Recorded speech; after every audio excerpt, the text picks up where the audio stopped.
Aujourd'hui, on va parler d'un gros tas de sable, d'archéologie et d'un trésor fragile. Direction la dune du Pilat, située sur la commune de Lateste-de-Buch, à l'entrée du bassin d'Arcachon. On peut légitimement dire que cette dune est un monument à part entière.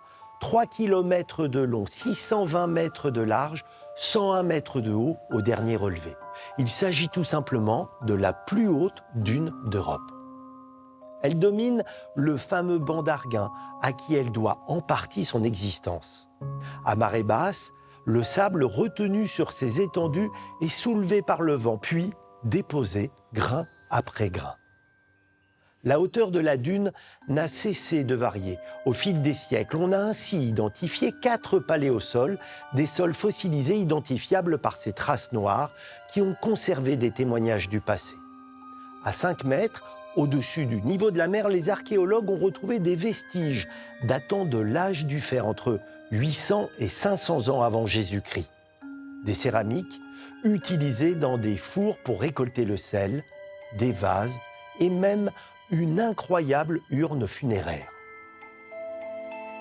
En remontant vers le sommet, on parcourt le temps. À 60 mètres, on se retrouve à l'époque d'Henri IV, au XVIIe siècle. Des résiniers avaient installé ici des habitats permanents. Les nombreuses coquilles retrouvées laissent penser qu'en complément de revenus, ils commercialisaient des huîtres du bassin conservées dans des saumures. La dune du Pilat n'a pas fini de révéler les secrets qu'elle cache. Car ce géant de 55 millions de mètres cubes ne cesse de bouger. Il se déplace de 1 à 5 mètres chaque année vers la forêt sous l'action du vent, notamment lors des violentes tempêtes hivernales.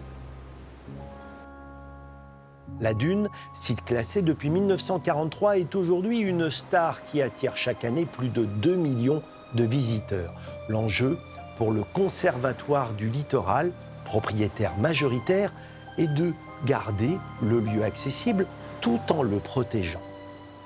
Majestueuse, spectaculaire, surprenante, la dune du Pilat est un paysage identitaire et fragile, un espace mouvant et émouvant.